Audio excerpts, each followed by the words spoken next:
Well, it's a new month, so that means new Dylan. Let's go. Hi, guys.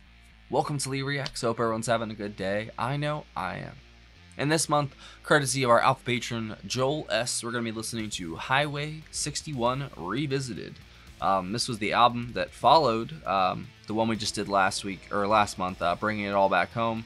This was released in 1965, and apparently the 60s didn't start until this album came out. That's what some person on here said. Author Michael Gray argued that in an important sense, the 1960s started with this album. Hey man, that's all I got to hear. Apparently this is mostly all electric except for the last track, which is like a sad-eyed lady of the lowlands kind of track, I guess. I don't know, but it's long and it's an acoustic one.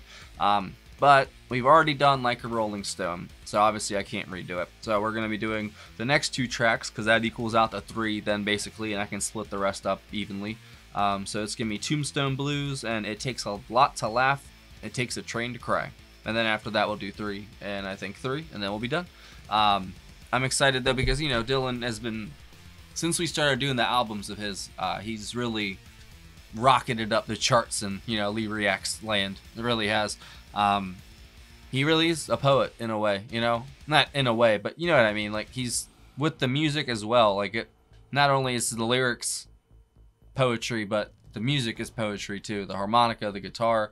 And I look forward to hearing these rock musicians that he's got on this album because the electric side of Bringing It All Back Home was awesome. But honestly, I think I like the acoustic side better, and that's crazy because I love the first side too. So this is track 2 and track 3. Thank you again, Joel. Let's go. And if y'all aren't subscribed, help brother out. Click that icon right down there. And leave a like and a comment too if you don't mind. I'd really appreciate it. Helps with the algorithm. Alright, Bob Dylan, Tombstone Blues. 3, 2, 1, go.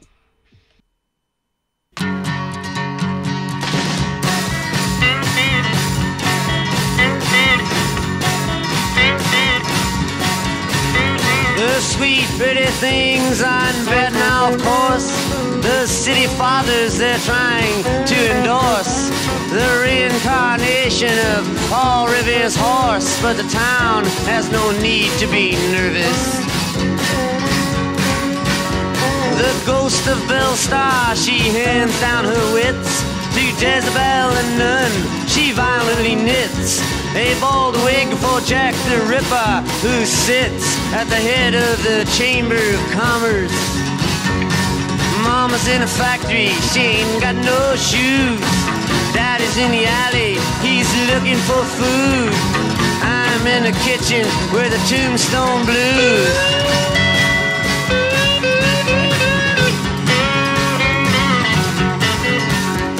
Hysterical bride in the penny arcade, screaming she moans have just been made. Then sends out for the doctor who pulls down the shade and says my advice is to not let the boys in. Now the medicine man comes and he shuffles inside. He walks with a swagger and he says to the bride, stop all this weeping, swallow your pride. You will not die, it's not poison. Mama's in a factory, she ain't got no shoes.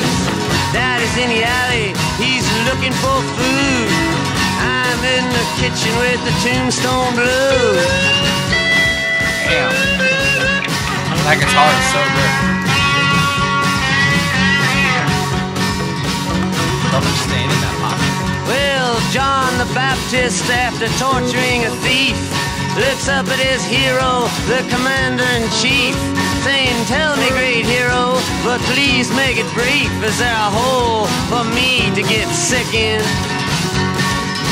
The commander-in-chief answers him while chasing a fly, saying, death to all those who would whimper and cry. And dropping a barbell, he points to the sky, saying, the sun's not yellow, it's chicken. Mama's in the factory, she ain't got no shoes. Daddy's in the alley, he's looking for food. I'm in the kitchen with the Tombstone Blues.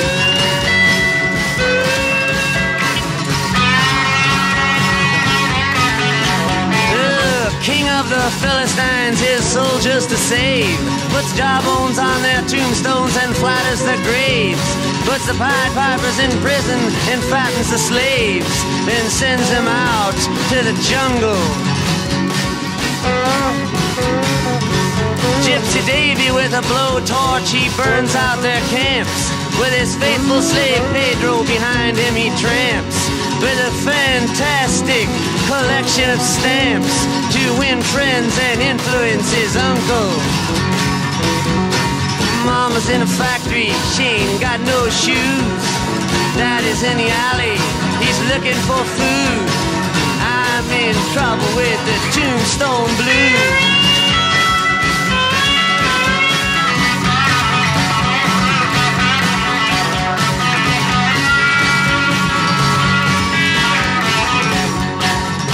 The geometry of innocent flesh on the bone causes Galileo's math book to get thrown. At Delilah, who's sitting worthlessly alone, but the tears on her cheeks are from laughter.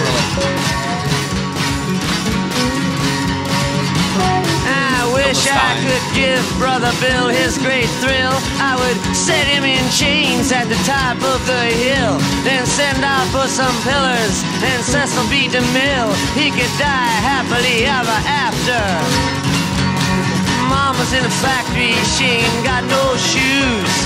Daddy's in the alley, he's looking for food. I'm in the kitchen with the Tombstone Blues.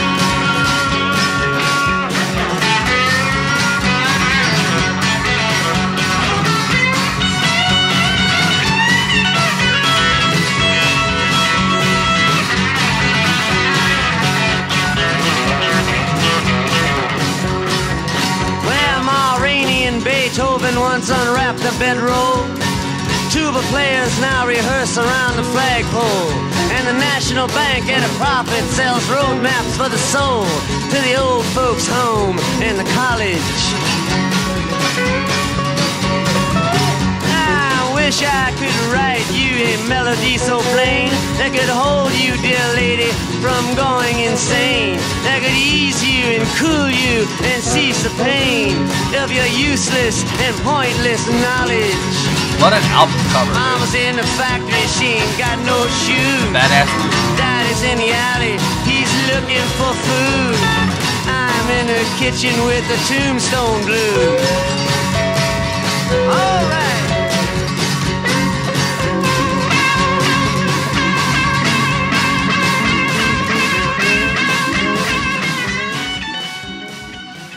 Wow.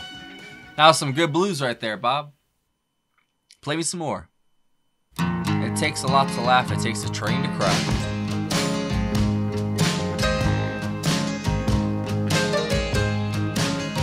Well, I ride on a mail train, babe.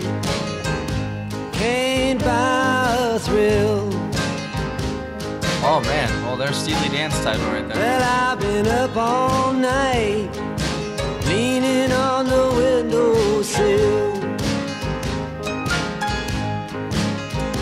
Well, if I die on top of the hill, and if I don't make it, you know my baby will. Who's this drummer, man? He's holding it down, man. Pockets tight. Don't the moon look good, mama, shining through the Bobby trees? Gray.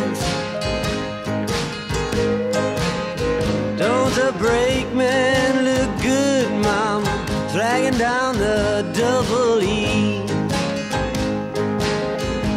Oh, Al Cooper on organ. Don't the No wonder it's so sun good. look good going down over the sea?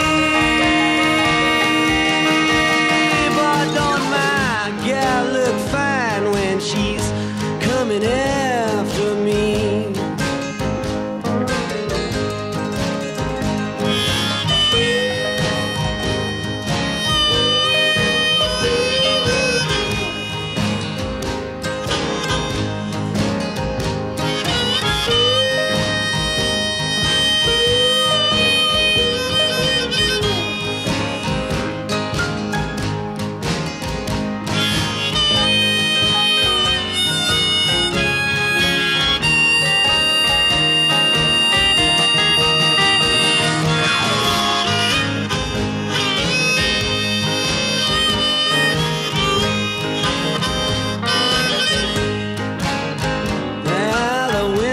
time is coming. The windows are filled with frost. I went to tell everybody, but I could not get across. This is way more bluesy than the last one. Well, I wanna be your lover, baby. I don't wanna be your boss.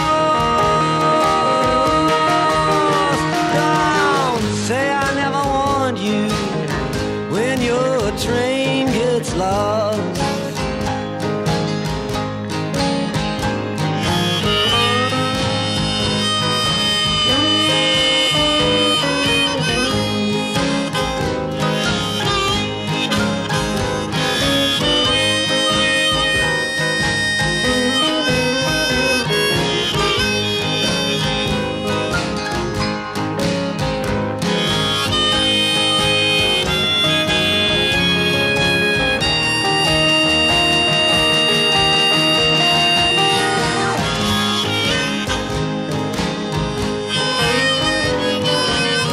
Harmonica sealed it.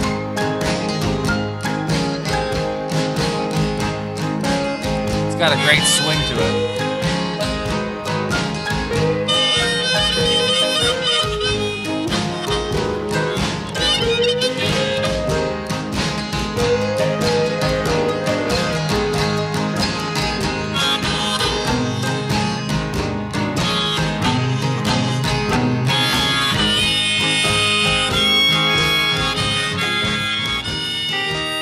Wow.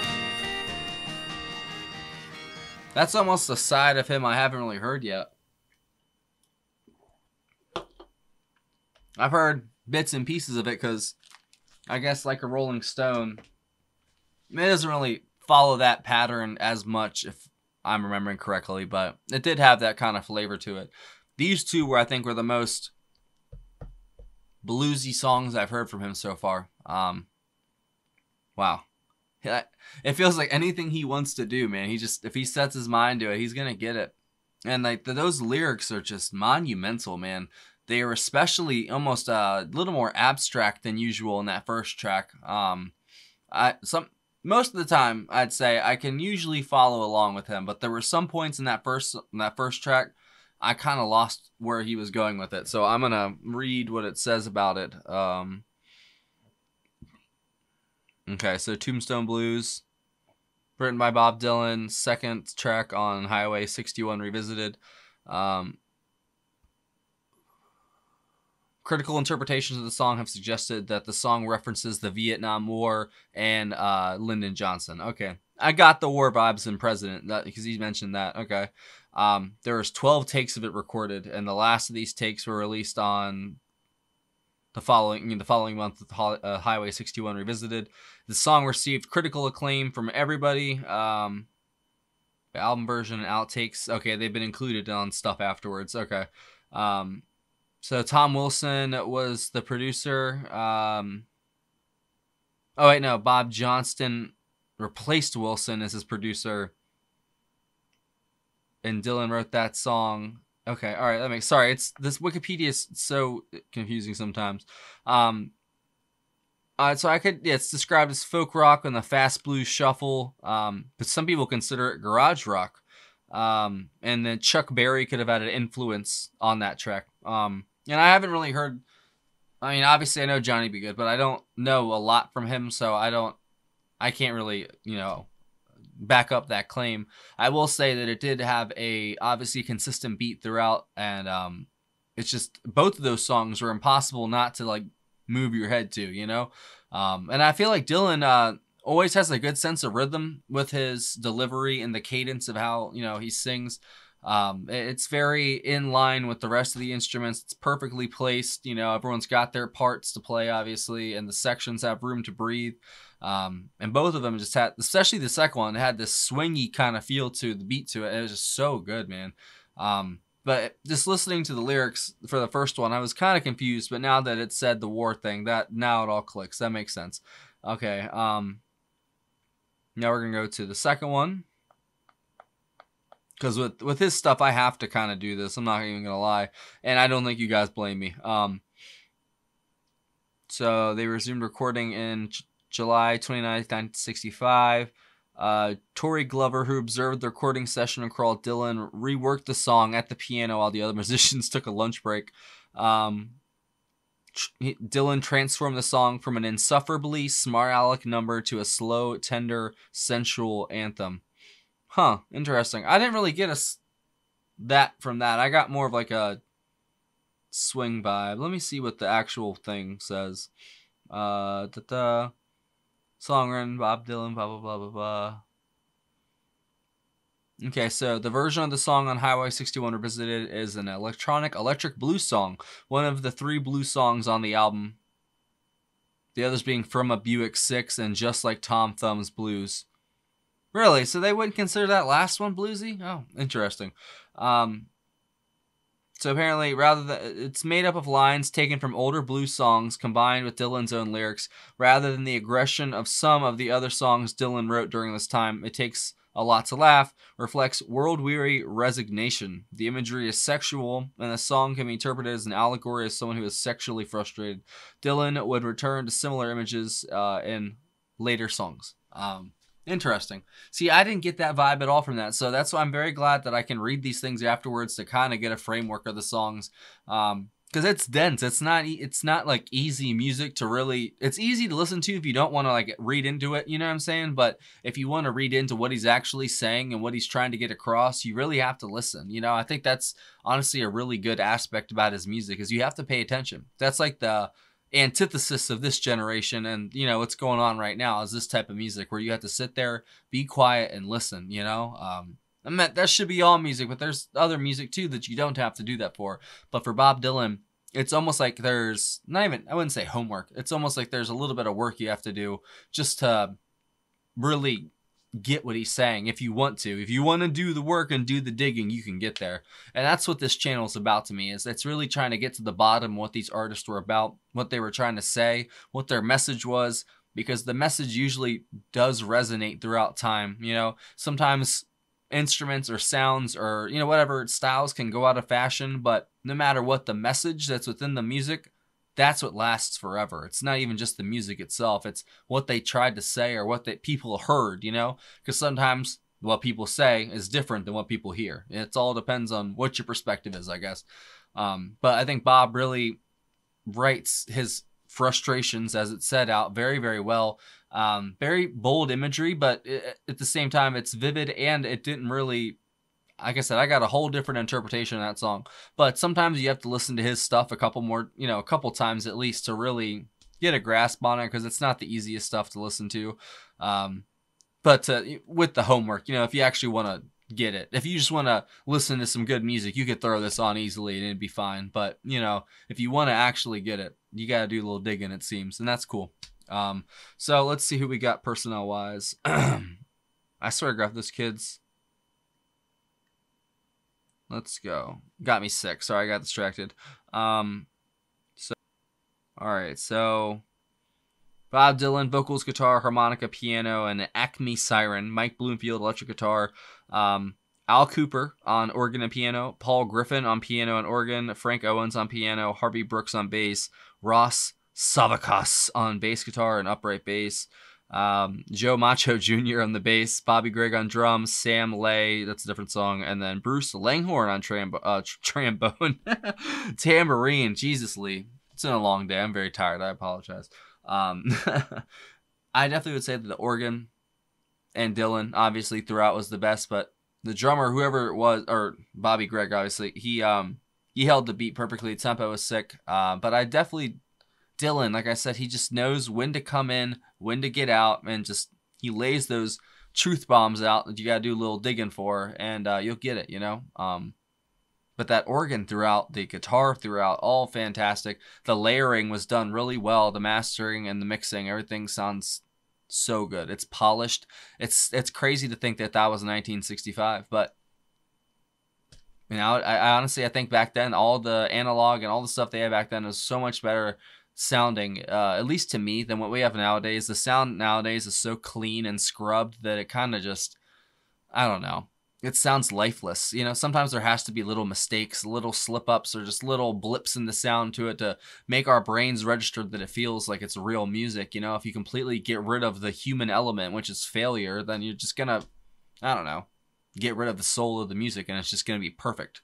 Music's not meant to be perfect. Music's supposed to be imperfect, because that's how we learn and we grow and we get and we understand things. Because if things are perfect, then we would have no reason to exist really at that point. Just a thought. But yeah, that was definitely awesome. Thank you, Joel. Fantastic picks as always, and I look forward to the rest of the album. And if you guys have an idea for the next album to do, leave it down below. You never know, Joel might pick it or someone else might do it. Or you could just send it in yourself. It's up to you. Thank you for watching, guys. I will see you later. Oh, sorry, I forgot one thing. We have a really cool Patreon community. If you want to have a request, just like this video, there's a link in the description. Just join the $15 tier or up, you get one free request a month. And there's also a PayPal in the description if you want to leave a tip or send a request in that way. Thanks for watching, y'all. I'm out.